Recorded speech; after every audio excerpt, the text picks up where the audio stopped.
Hello students, how are you? I hope you all are doing well. Now students, as you know, this is your social science class and today we will read class 7 social science, our environment geography, chapter number 4 air. Okay students, chapter number 4 air, and this is video third students. All right, video third, and today we will read from page number 24 air pressure. Okay, video third of chapter number 4 class 7. So let's start students. Air pressure. Okay, air pressure means vayu dab. Okay, air means vayu, pressure means dab. You will be surprised to know that air above us presses us with a great force on our bodies. However, we don't even feel it. This is because the air presses us from all directions and our body exerts a counter pressure. Okay, so you will be surprise to know students, यह जानकर आपको आश्चर्य होगा the air above us presses us with a great force on our body, कि वायु हमारे शरीर पर उच्च दाब के साथ बल लगाती है. ठीक है, यह जानकर आपको आश्चर्य हुआ ना. तो यह जानकर आपको आश्चर्य होगा कि वायु जो है वे हमारे शरीर पर उच्च दाब के साथ क्या लगाती है, फोर्स लगाती है, बल लगाती है. But okay, however we don't even feel it, हालांकि हमें यह महसूस नहीं होता, हम इसका अनुभव नहीं करते. अब ऐसा क्यों नहीं करते? This is because the air presses us from all direction and our body exerts a counter pressure.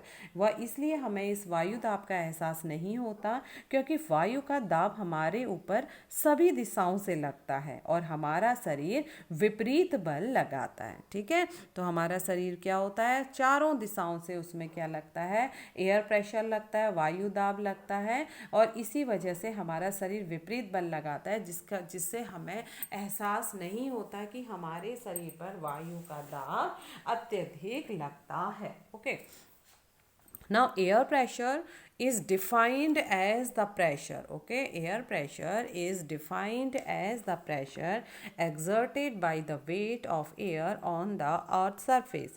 As we go up the layers of atmosphere, the pressure falls rapidly. The air pressure is highest at sea level and decreases with height. Horizontally, the distribution of air pressure is influenced by temperature of air at a given place. In areas where temperature is high, the air gets heated and rises. This creates a low pressure area. Low pressure is associated with cloudy skies and wet weather. Okay, now students, air pressure is defined as the pressure exerted by the weight of air on the earth's surface. तो जो air pressure होता है, जो वायु दाब होता है, ठीक है, एयर प्रेशर इज डिफाइन. हम उसको कैसे डिफाइन करेंगे कि वायु दाब क्या होता है? तो स्टूडेंट्स, वायु दाब क्या होता है? पृथ्वी की सतह पर वायु के भार द्वारा लगाया गया बल एयर प्रेशर कहलाता है. Okay, so air pressure is defined as the pressure exerted by the weight of air on the earth's surface. Okay, तो पृथ्वी की सतह पर वायु के भार द्वारा लगाया गया दाब, लगाया गया प्रेशर वायु दाब कहलाता है. ओके, पृथ्वी की सतह पर वायु के भार द्वारा लगाया गया दाब वायु दाब कहलाता है. As we go up the layer of atmosphere the pressure falls rapidly. Okay, as we go up the layers of atmosphere, जैसे जैसे हम क्या करते हैं, वायुमंडल में ऊपर की ओर जाते हैं. ठीक है, तो मीन्स कि वायुमंडल में ऊपर की ओर जाने पर जो एयर प्रेशर होता है, वायु का जो दाब होता है, वो तेजी से गिरने लगता है. ओके, तो जैसे जैसे हम वायुमंडल में ऊपर की ओर जाते हैं तो यह दाब तेजी से गिरने लगता है. The air pressure is highest at sea level and decreases with height. और जो एयर प्रेशर होता है, जो वायु का जो दाब होता है, ये हाईएस्ट होता है, बहुत ज़्यादा होता है एट सी लेवल. कहाँ पर? समुद्र तल में. और कम कहाँ पर होता है? डिक्रीज विथ हाइट, और ऊंचाई पर यह घटता चला जाता है. ठीक है, तो हम कह सकते हैं समुद्र तल पर वायु दाब सर्वाधिक होता है और ऊंचाई पर जाने पर यह घटता चला जाता है. Okay, horizontally The distribution of air pressure is influenced by temperature of air at a given place. Horizontally, the distribution of air, okay, तो horizontally क्षैतिज, ओके, तो जो क्षैतिज विवरण है वायु दाब का, ठीक है, तो वायु दाब का जो क्षैतिज वितरण होता है, क्षैतिज विभाजन होता है, किसी स्थान पर उपस्थित वायु के ताप के द्वारा प्रभावित होता है, ठीक है। तो हम कह सकते हैं कि वायु दाब का क्षैतिज वितरण किसी स्थान पर उपस्थित वायु के ताप के द्वारा प्रभावित होता है। इन एरियाज कैसे प्रभावित होता है, देखिए, इन areas where temperature is high the air gets heated and rises. उन क्षेत्रों में, ठीक है, इन एरियाज जहाँ पर टेम्परेचर बहुत अधिक होता है, ठीक है, उन क्षेत्रों में जहाँ पर तापमान अधिक होता है, the air gets heated and rises, वहाँ पर वायु गर्म होती है और उठती है, ऊपर की ओर उठती है। This creates a low pressure area, तो यह निम्न दाब क्षेत्र बनाता है, लो प्रेशर एरिया बनाता है।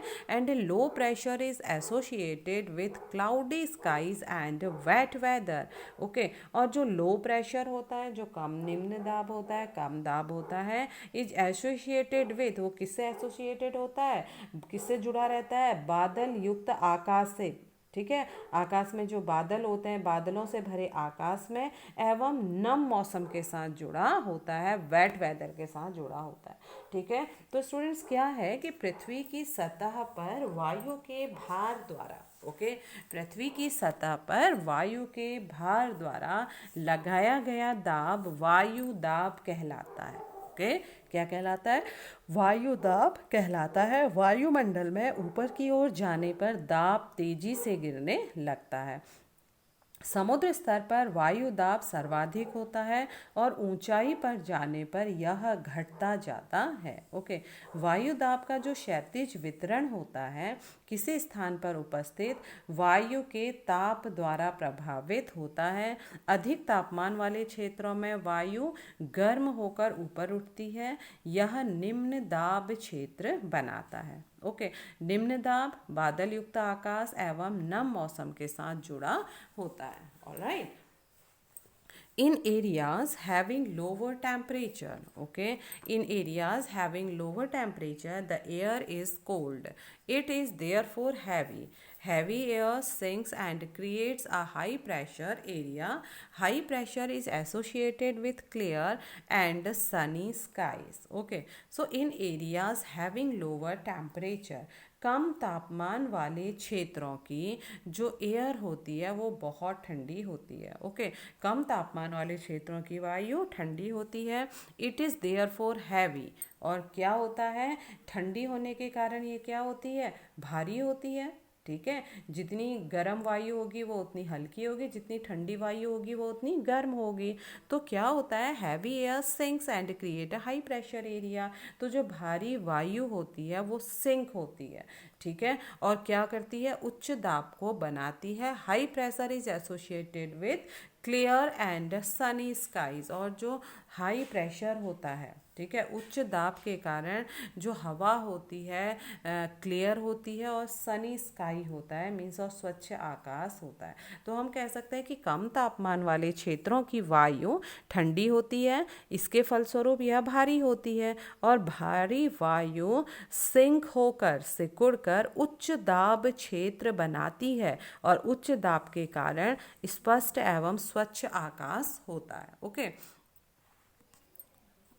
The air always moves from high pressure areas to low pressure areas, और ये याद रखिएगा स्टूडेंट्स, वायु सदैव उच्च दाब क्षेत्र से निम्न दाब क्षेत्र की ओर ही मूव करती है, उच्च दाब क्षेत्र से निम्न क्षेत्र की ओर, निम्न दाब वाले क्षेत्रों की ओर वो चलती है, okay. Now we will read about wind, पवन, ओके, विंड मीन्स पवन, alright. The movement of air from high pressure area to low pressure area is called wind. You can see wind at work as it blows dry leaves from down the pavement or uproots trees during a storm. Sometimes, when the wind blows gently, you can even see it blowing away smoke or fine dust. At times, wind can be so strong that it is difficult to walk against it. You must have experienced it is not easy to hold an umbrella on a windy day. Think of some other examples when strong winds have created problems for you. Winds can be broadly divided into three types. All right. Now here students we will read about wind. Okay. अब हम पढ़ेंगे हवा के बारे में क्या होती है पवन. Okay. The movement of air from high pressure area to low pressure area is called wind. Means कि हाई प्रेशर एरिया से लो प्रेशर एरिया की ओर वायु की गति को पवन कहते हैं. ओके स्टूडेंट्स, एक बार फिर से सुनिए. उच्च दाब क्षेत्र से, हाई प्रेशर से, हाई एयर प्रेशर से, ठीक है, यानी हाई प्रेशर एरिया से लो प्रेशर एरिया की ओर वायु की गति को विंड या पवन कहा जाता है. You can see wind at work as it blows dry leaves down the pavement और uproots trees during a storm. Okay, तो आप पवन को काम करते देख सकते हैं जब यह सड़क पर गिरी पत्तियों को उड़ाती अथवा तूफान के समय पेड़ों को उखाड़ देती है. ओके, स्टॉर्म मीन्स तूफान, अपरूट मीन्स उखाड़ देना. ऑलराइट, तो आप देख सकते हैं हवा का काम क्या होता है, वायु का काम क्या होता है. जब क्या होता है, वायु तेज चलती है तो सड़क पर जो गिरी पत्तियां होती हैं, पॉलीथीन्स होते हैं, पेपर होता है, इन सबको वो क्या करती है, उड़ाती है और तूफान के समय पेड़ों को उखाड़ तक देती है. Sometime when the wind blows gently you can even see it blowing away smoke or fine dust. Sometimes, कभी कभी, जब पवन धीरे धीरे बहती है तो आप इसे महीन धूल या धुएं को उड़ाते देख सकते हैं. Okay, At times wind can be so strong that it is difficult to walk against it. और कभी कभी तो पवन इतनी तेज होती है कि इसके विपरीत दिशा में चलना तक कठिन हो जाता है, डिफ़िकल्ट हो जाता है. यू मस्ट हैव एक्सपीरियंस्ड, आपने जरूर अनुभव किया होगा. It is not easy to hold an umbrella on a windy day. ठीक है, आपने अनुभव किया होगा कि तेज पवन में छाता लेकर चलना आसान नहीं होता. Think of some other examples when strong winds have created problems for you. Okay, आप ऐसे और अन्य उदाहरण भी सोच सकते हैं जब तेज पवन के कारण, तेज विंड के कारण आपके लिए समस्या उत्पन्न हुई हो. Okay, winds can be broadly divided into three types. ठीक है, अब जो पवन है इसको मुख्य रूप से तीन भागों में बांटा जा सकता है. ओके, विंड को तीन भागों में बांटा जाता है. अब वे तीन भाग कौन कौन से हैं स्टूडेंट्स? ठीक है, अब वे तीन भाग हैं. First one, permanent winds. ठीक है, परमानेंट विंड्स मीन्स होता है कि स्थायी पवन है. ठीक है, and second, seasonal winds. Seasonal winds यानी मौसमी पवन है. एंड लोकल विंड्स यानी स्थानीय पवन है. Okay, let's read about detail. Permanent winds यानी स्थायी विंड. ठीक है, स्थायी पवन है. The trade winds westerlies and easterlies are the permanent winds. These blow constantly throughout the air in a particular directions. ठीक है, तो जो परमानेंट विंड्स हैं ये क्या होती हैं? ट्रेड विंड्स यानी व्यापारिक पवन है. वेस्टर्लाइज मीन्स पश्चिमी पवन है. एंड ईस्टर्लाइज मीन्स पूर्वी पवन है. आर द परमानेंट विंड्स, ये स्थायी पवनें हैं. कौन सी हैं परमानेंट विंड्स? व्यापारी, पश्चिमी एवं पूर्वी पवनें स्थानीय पवनें होती हैं. ये इन्हें क्यों स्थानीय पवनें कहते हैं, क्यों स्थानीय हवा कहते हैं? These blow constantly throughout the air in a particular directions. ठीक है, तो ये वर्ष भर लगातार एक पर्टिकुलर डायरेक्शन में, एक निश्चित दिशा में चलती रहती हैं, निश्चित दिशा में बहती हैं. ओके, अब हम सेकंड पढ़ेंगे सीजनल विंड्स. अब सीजनल विंड्स क्या होती हैं? यानी मौसमी पवनें. अब जैसे कि नाम से ही क्लियर हो रहा है स्टूडेंट्स, ये सीजन के अकॉर्डिंग ये पवनें होती हैं. ठीक है, these winds change their direction in different seasons. For example monsoon in India. ठीक है, तो ये पवनें विभिन्न ऋतुओं में अपनी दिशाएं बदलती हैं. ओके, उदाहरण के लिए भारत में मानसूनी पवनें. ठीक है। उदाहरण के लिए भारत में जो मानसूनी पवन है ये सीजन के अकॉर्डिंग यानी जून से स्टार्ट होती है ना, तो इसे क्या बोला जाता है, सीजनल विंड्स बोला जाता है। ओके, नाउ नेक्स्ट है स्टूडेंट्स लोकल विंड्स, ठीक है। लोकल विंड्स मीन्स स्थानीय पवन है। ओके, तो these blows only during a particular period of the day और air in a smaller area. For example, land and sea breeze. Do you recall the hot and dry local wind of northern plains of India? It is called loo. अब हम पढ़ेंगे local winds के बारे में। These blow, ये जो winds होती हैं ये बहती हैं only during a particular period of the day or air in a small area. ये पवनें किसी छोटे क्षेत्र में वर्ष या दिन के किसी विशेष समय में चलती रहती हैं। उदाहरण के लिए लैंड एंड सी ब्रिज, जैसे स्थल एवं समुद्री हवाएं, ब्रिज मीन्स हवाएं, ठीक है। Do you recall the hot and dry local winds of northern plains of India? क्या आपको भारत के उत्तरी क्षेत्र की गर्म एवं शुष्क स्थानीय पवन याद है, जिसे क्या कहा जाता है, लू कहा जाता। तो ये भी क्या है, लोकल विंड है। ओके स्टूडेंट्स, यहाँ पर हम देख सकते हैं स्टूडेंट्स बहुत ही सुंदर major pressure belts and wind system बताया गया है, जिसमें हाई प्रेशर पोलर स्टेलाइज को इंडिकेट किया है, सब पोलर लो प्रेशर, प्रिवेलिंग वेस्टलाइज, सब tropical high pressure, horse latitude. तो इसमें बताया गया है कि कर्क रेखा में कहाँ से उत्तर पूर्वी व्यापारिक पवनें किस डायरेक्शन में बहती हैं, भूमध्य रेखा में निम्न दाब में किस डायरेक्शन में बहती है, और अधो ध्रुवीय निम्न दाब ध्रुवीय ध्रुवीय पवनें, ठीक है, ध्रुवीय पूर्वी पवनें यानी पोलर ईस्टलाइज ध्रुवीय पवन, ध्रुवीय पूर्वी पवनें। ओके, तो सबसे पहले से हम स्टार्ट करेंगे स्टूडेंट्स। ये क्या है, हाई प्रेशर है। हाई प्रेशर मीन्स उच्च दाब। फिर आता है polar sterilise, polar sterilise means ध्रुवीय पूर्वी पवन। फिर आता है सब पोलर लो प्रेशर यानी अधो ध्रुवीय निम्न दाब। फिर आता है प्रिवेलिंग वेस्टलाइज यानी सनातन पवन। ओके, फिर आता है tropical high pressure horse latitude, उपोष्ण उच्च दाब यानी हार्स अक्षांश। फिर है नॉर्थ ईस्ट ट्रेड विंड, ठीक है, यानी उत्तर पूर्वी व्यापारिक पवनें। फिर आता है इक्वेटोरियल लो प्रेशर, ठीक है, भूमध्य रेखीय निम्न दाब। फिर आता है दक्षिण, ठीक है, सदर्न ट्रेड विंड्स यानी दक्षिण पूर्वी व्यापारिक पवनें। फिर आया tropical high pressure horse latitude, उपोष्ण उच्च दाब। देन प्रिवेलिंग वेस्टलाइज, ओके, सनातन पवन। देन आया सब पोलर लो प्रेशर अधो ध्रुवीय निम्न दाब। फिर आता है पोलर ईस्टलाइज ध्रुवीय पूर्वी पवन। फिर आ गया हाई प्रेशर यानी उच्च दाब। Okay, now here students we will read about cyclone. अब हम पढ़ेंगे साइक्लोन के बारे में। तो साइक्लोन आपने नाम सुना होगा स्टूडेंट, जिसे हम क्या कहते हैं, चक्रवात कहते हैं। ये क्या है, नेचर्स फ्यूरी है, मीन्स प्राकृतिक आवेश जिसे हम कह सकते हैं चक्रवात। Okay, so let's read about cyclone students. Odisha, located on the eastern seacoast of India, is prone to cyclone that originated in the Bay of Bengal. On 17-18 October 1999, cyclone hit 5 districts of the state. Another super cyclone occurred on the 29 October 1999 that devastated large portion of the state.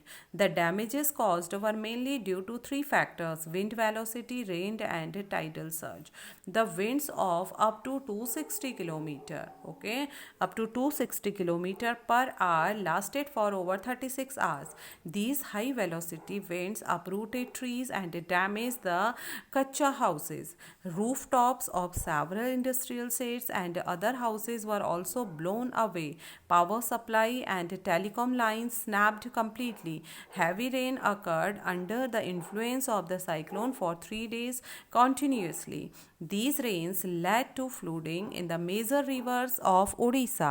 The cyclonic winds caused tidal waves that swept 20 km inland and brought massive destruction to the coastal areas. The 7 to to 10-meter high tidal wave entered suddenly and caused massive damage to the standing paddy crops. Okay, students.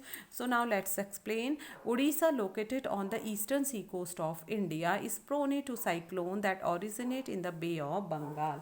Bharat के eastern सी coast यानी पूर्वी समुद्री तट पर स्थित उड़ीसा बंगाल की खाड़ी में उठने वाले चक्रवातों का हमेशा खतरा बना रहता है। ओके, तो भारत के पूर्वी समुद्री तट पर कौन सा उड़ीसा स्थित है ना, उड़ीसा स्थित है, जो कि बंगाल की खाड़ी से उठने वाले जो चक्रवात आते हैं, साइक्लोन आते हैं, उसका खतरा हमेशा उड़ीसा में मंडराते रहता है। ऑन 17-18 अक्टूबर 1999, ठीक है, 17-18 अक्टूबर 1999 में, ठीक है, राज्य के 5 जिलों में चक्रवात आया। ये आप लोगों ने शायद जीके में पढ़ा होगा कि 1999 में 5 जिलों में, राज्य के 5 जिलों में चक्रवात आया था। एंड 29 अक्टूबर 1999 को that devastated large portion of the state, और 29 अक्टूबर 1999 को एक बहुत बड़ा ह्यूज साइक्लोन आया, महाचक्रवात आया, जिसने राज्य के एक बड़े भाग में तबाही मचा दी। The damage caused were mainly due to 3 factors: wind velocity, rain and tidal surge. ठीक है, और मुख्यतः स्टूडेंट जो विंड वेलोसिटी थी, पवन का जो वेग था, वर्षा था, और ज्वारीय प्रोत्कर्ष से काफ़ी वहाँ पर हानियाँ हुई थी। ठीक है, the winds of up to 260 kilometre per hour lasted for over 36 hour. ठीक है, 260 किलोमीटर प्रति घंटे तक के वेग वाली पवन 36 घंटे से भी ज़्यादा समय तक वहाँ पर चलती रही। These high velocity winds uprooted trees and damage the कच्चा हाउसेज। इतनी तेज गति से बहने वाली हवा ने, अपरूटेड मीन्स उखाड़ दिया, कई पेड़ों को उखाड़ा और कई कच्चे घरों को डैमेज कर दिया, बर्बाद कर दिया। ठीक है, roof tops of several industrial sets and other houses were also blown away. और अनेकों उद्योगों की जो रूफ टॉप थी, जो छतें थी, ठीक है, अनेकों औद्योगिक भवनों की और घरों की छतें भी उस टाइम उड़ गई। Okay, power supply and telecom line snapped completely. और जो विद्युत आपूर्ति, पावर सप्लाई थी, विद्युत आपूर्ति, और जो टेलीकॉम लाइन थी, टेलीफोन की लाइनें थी, पूरी तरह से क्या हो गई, कट गई, स्नैप्ड हो गई। Heavy rain occurred under the influence of the cyclone for 3 days continuously. और इस चक्रवात के फलस्वरूप लगातार 3 दिन तक भारी बारिश होती रही। These rains led to flooding in the major rivers of Orissa. और इस बारिश के कारण उड़ीसा में काफ़ी बाढ़ आ गई, नदियों में, सभी नदियों में वहाँ पर बाढ़ आ गई। द साइक्लोनिक विंड्स, और जो चक्रवाती पवनें थी, caused tidal waves that swept 20 kilometre inland and brought massive destructions to the coastal area. और चक्रवाती पवनों के कारण उठी जो टाइडल वेव्स थी, जो ज्वारीय तरंगें थी, स्थल पर 20 किलोमीटर तक आ गई और फलस्वरूप तटीय क्षेत्रों में भयानक तबाही हो गई। The 7 to 10 metre high tidal wave entered suddenly and caused massive damage to the standing paddy crop. और अचानक 7 से 10 मीटर ऊंची ज्वारीय तरंगें आई, जिसके कारण जो पैडी की क्रॉप थी, जो धान की फसल थी, पूरी तरह से क्या हो गई स्टूडेंट, नष्ट हो गई। Okay, the cyclone originate as a depression in the gulf of Thailand. अब जो ये साइक्लोन आया था, ये कहाँ पर आया स्टूडेंट्स, ये थाईलैंड की खाड़ी में डिप्रेशन के कारण, अवदाब के कारण यह चक्रवात उत्पन्न हुआ था, जो अक्टूबर 1999 में आया था और महाविनाश का कारण बना था उड़ीसा में। Okay, and near stop port Blair, यानी पोर्ट ब्लेयर के पूर्व में थाईलैंड की खाड़ी के अवदाब के कारण, डिप्रेशन के कारण 25 अक्टूबर 1999 को आया and gradually moved in a north west word direction. और फिर यह धीरे धीरे नॉर्थ वेस्ट डायरेक्शन, उत्तर पश्चिमी दिशा में बढ़ गया। Okay, it intensified into a super cyclone and hit the area between Erasama and Balikuda in Orissa on 29 October at 10:30 EM। और इस चक्रवात ने एक बहुत ही महाविनाश का रूप धारण किया, जिसने 29 अक्टूबर को सुबह 10:30 बजे उड़ीसा के इरेसामा और बालीकुडा के बीच के क्षेत्रों को बहुत अधिक प्रभावित किया। Okay, the super cyclone swept the entire coast of Odisha, including the cities of Bhubaneswar and Cuttack and 28 coastal towns. About 13 million people were affected. Okay, a large number of livestock were killed. Standing crops of paddy, vegetables, and fruits were heavily damaged. Due to salinizations caused by tidal surge, large tracts of agricultural land have turned infertile. Large tracts of sal, teak, and bamboo plantations have disappeared. The mangrove forest between Paradeep and Konark vanished. Okay, the super cyclone swept. Okay, the super cyclone swept the entire coast of Odisha. तो इस महाचक्रवात ने भुवनेश्वर, कटक और 28 तटीय नगरों सहित उड़ीसा के पूरे तट को बर्बाद कर दिया। ओके, उसका महाविनाश कर दिया। एंड बहुत बड़ी संख्या में इससे क्या हुआ, 28 कोस्टल टाउन तो प्रभावित हुए ही, 13 मिलियन पीपल वर अफेक्टेड, इससे 130 लाख लोग प्रभावित हुए। A large number of life stock means पशु, ठीक है, बहुत बड़ी संख्या में पशु धन था, जो पशुओं की जो संख्या थी, जो पशुओं की मौत हो गई। Okay, standing crops of paddy, खड़ी जो तैयार धान की फसल थी, सब्जियां थी एंड फल थे, वर हैविली डैमेज्ड, उनको भी बहुत भारी नुकसान हुआ।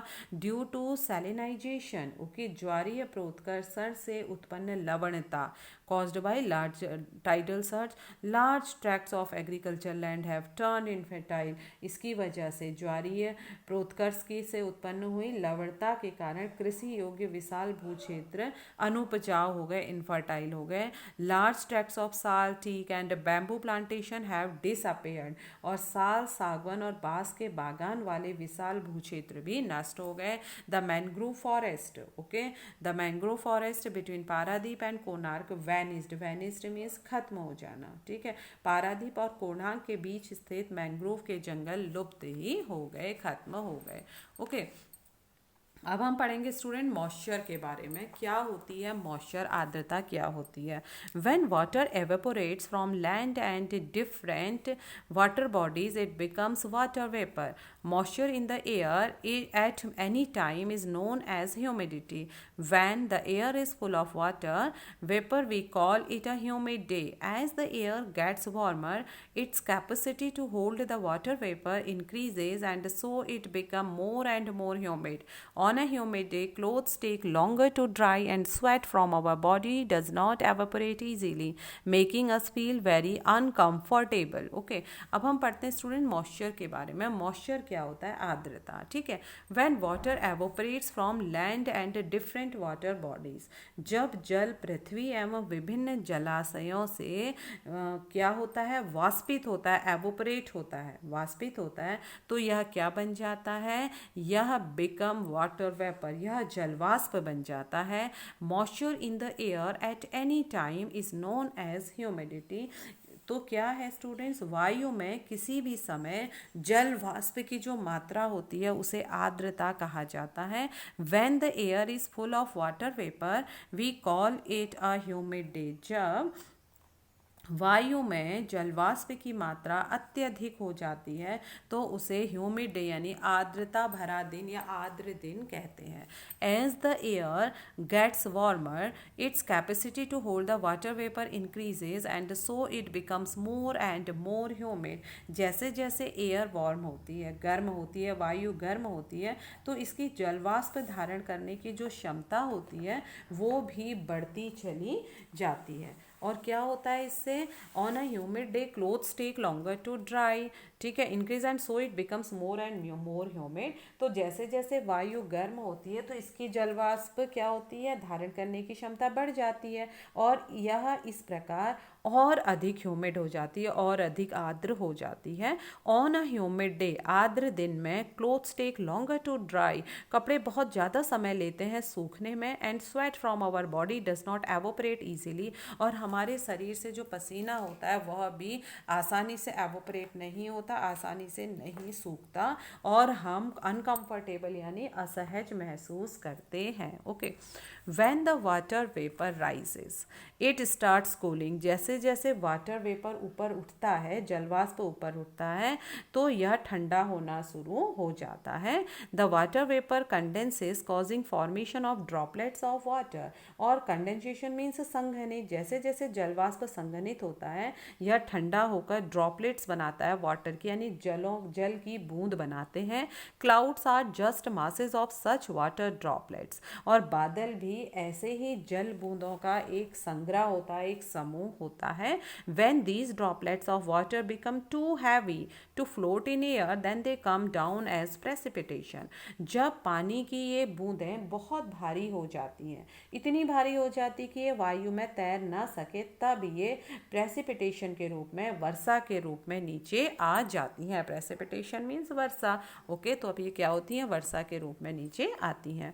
Jet planes flying in the sky leave a white trail behind them. आकाश में उड़ते हुए जेट हवाई जहाज के पीछे आपने सफ़ेद पथ चिन्ह, ट्रेल, ठीक है, ट्रेल, आपने वाइट ट्रेल, सफ़ेद पथ चिन्ह छोड़ते हुए देखा होगा। आपने देखा है ना कि जो भी जेट प्लेन आकाश में उड़ते हैं तो हवाई जेट जो होते हैं, जेट हवाई जहाज जो होते हैं, वे अपने पीछे सफ़ेद धुआं टाइप कुछ छोड़ते हुए चलते हैं, जिसे पथ चिन्ह कहा जाता है। The moisture from their engines condenses. तो वो क्या होता है? इनके इंजनों से निकली नमी संघनित हो जाती है, कंडेंस हो जाती है, जो मॉइस्चर इनके इंजन से निकलता है। We see trails of this condense moisture for some time when there is no air movement to disturb it. और क्या होता है स्टूडेंट्स? वायु के गतिमान न रहने की स्थिति में यह संघनित नमी कुछ देर तक पथ के रूप में दिखाई देती है। Okay. Now precipitation that comes down to the earth in liquid form is called rain. तो precipitation means कि पृथ्वी पर जल के रूप में गिरने वाला वर्षण, ठीक है, प्रेसिपिटेशन यानी वर्षण। तो पृथ्वी में जल के रूप में जो वर्षण गिरता है वह बारिश कहलाती है, वह वर्षा कहलाता है। Okay, most of the ground water comes from rain water. बहुत अधिक, ज़्यादातर जो भूमि का जल होता है वो वर्षा जल से ही प्राप्त होता है। Plants help preserve water. और पौधे क्या करते हैं? जल को संरक्षण करने में मदद करते हैं। When trees on hill sides are cut. जब पहाड़ों के क्षेत्रों में पेड़ कट कर दिए जाते हैं, rain water flows down the bare mountain and can cause flooding of low lying areas. Okay, जब पहाड़ों से पेड़ काट दिए जाते हैं तो वर्षा का जल जो होता है वो पहाड़ों से नीचे की ओर बहने लगता है स्पीड में, और निचले इलाकों में, मैदानी इलाकों में बाढ़ का कारण बन जाता है। On the basis of mechanism there are 3 types of rainfall: the convectional rainfall, the orographic rainfall and the cyclonic rainfall. तो on the basis of mechanism, इसी क्रियाविधि के आधार पर वर्षा के 3 प्रकार होते हैं। पहला होता है convectional rainfall. The convectional rainfall यानी संवहनी वर्षा। दूसरा होता है ऑरोग्राफिक रेनफॉल यानी पर्वतीय वर्षा।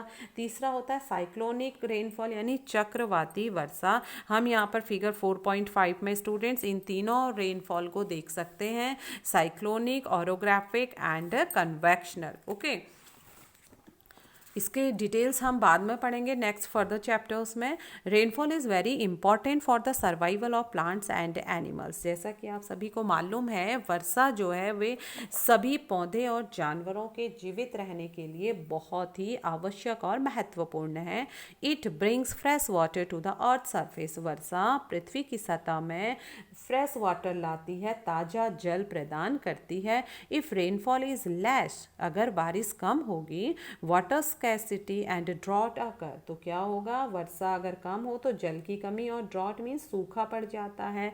And on the other hand, और दूसरी ओर, इफ़ इट इज़ मोर, यदि यह ज़्यादा होती है, फ्लड्स टेक प्लेस, ठीक है, वहाँ पर बाढ़ आ जाती है। Okay student, now here do you know, क्या आप जानते हैं other forms of precipitation are snow, sleet and hail. Okay, तो वर्षण के दूसरे रूप, ठीक है, जो वर्षण होता है, जो वर्षा होती है, उसके दूसरे रूप क्या है? बर्फ है, हिम है, एंड स्लीट है, सहिम वृष्टि है, एंड हेल मतलब ओलावृष्टि है। ठीक है, ये भी वर्षण के ही दूसरे फॉर्म है, दूसरे रूप हैं students. Okay, now students this chapter is closed and tomorrow I will be back with another chapter. So till then students, revise your all work, learn, okay, and do your work properly, and take care students. Stay safe, stay happy, stay healthy.